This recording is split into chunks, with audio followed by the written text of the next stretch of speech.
Thank you, Chair and Ranking Member, for holding this hearing. I too want to take a brief opportunity to express sadness at the loss of my friend and colleague Don Payne Jr. He was a fierce advocate for the traveling public. He was a friend to everyone who knew him. I will miss him as well. Turning to today's hearing, electric vehicles are steadily increasing on the nation's roadways, moving both people and goods. Today's hearing focuses on fleet electrification efforts across the passenger vehicle, trucking, and transit sectors. Each of these modes have unique needs and challenges that must be addressed to support a smooth transition to a cleaner and greener surface transportation system.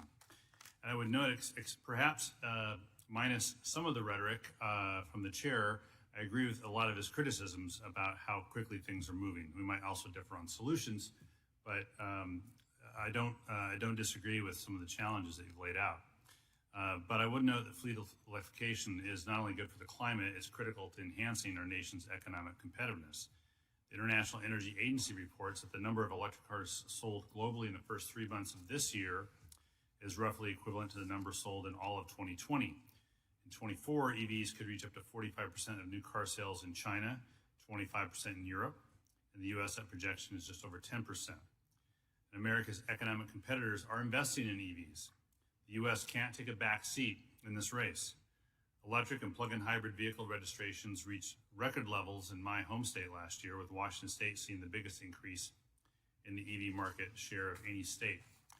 The bipartisan infrastructure law is supporting the adoption of EVs in Washington State and nationwide by providing funding and supporting domestic manufacturing supply chains for critical minerals, including $7.5 billion for EV charging infrastructure, $10 billion for electrification across other transportation modes, and $7 billion in EV battery components and critical minerals. This funding is critical to filling initial market gaps, supporting broader deployment, and enhancing domestic supply chains. Policy changes in the BIL, including new Stronger Buy America standards for EV chargers, are ensuring this funding goes further to support domestic manufacturing. Just 3 years ago, the production of fast chargers was almost non-existent. Now there are at least 26 companies manufacturing these products within the U.S. Last week, I attended an EV charger installation and training event at the Mount Vernon Library Commons in my district. This event showcased how $12.5 million from the BIL Charging and Fueling Infrastructure Grant Program is being used to install 78 public EV charging ports at the Library Commons project. This event also featured an installation demonstration in partnership with the International Brotherhood of Electrical Workers Local 191 and the private sector National Electrical Contractors Association Cascade chapter. These organizations partner to provide training for journeymen, apprentices, and other electrical workers under the collective bargaining agreements in the EV industry. This is an example how shows that investing in fleet electrification can benefit U.S. workers and create jobs that pay well.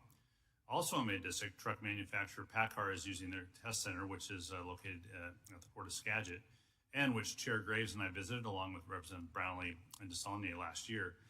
They're using their test center to validate the next generation of clean commercial vehicles, and I'm sure that they would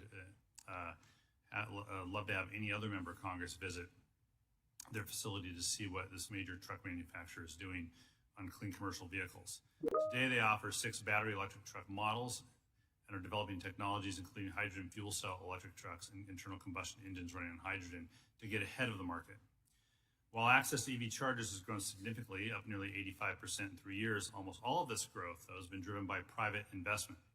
A lot of work remains to ensure communities receive the full benefit of BIL funding.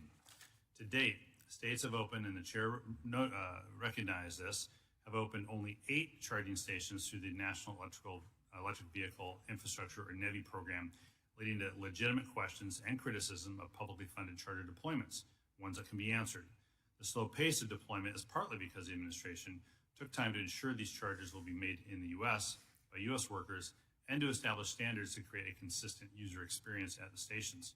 However, as we'll hear in today's testimony, because NEVI projects are delivered by state DOTs, the District of Columbia and Puerto Rico, patchwork of program requirements is complicated deployment. Private businesses looking to build out EV chargers must navigate 52 unique programs, which has slowed deployment and caused confusion. So I urge the Federal Highway Administration and the newly created Joint Office of Energy and Transportation to update the guidance to make this process more uniform. Electrification challenges are not unique to passenger vehicles. The trucking and transit sectors are working to transition their fleets and face challenges with the range, cost, and a limited number of manufacturers. On the other hand, and certainly in transit, they seem to be navigating this fairly well. Through innovation and collaboration between the public and private sector, I believe the U.S. can overcome these challenges, deliver benefits for the economy, the environment, and for U.S. workers. So we're still in the early stages of this major transition. It won't be as simple as flipping a switch, apologize for that pun, and the federal government will continue to play an important role. BIL initiatives are starting to fill in gaps in the market and support the onshoring of the manufacturing process. Congress and the administration must work with global partners to secure supply chains for critical minerals that are essential to EVs and infrastructure. For instance, a newly announced effort between the U.S. and Norway to get a critical minerals agreement. Without continued federal support and action, the U.S. risks falling further behind our competitors in a crucial industry, something no one wants. So I want to thank the witnesses for being here today, and I look forward to the discussion. That'll yield back.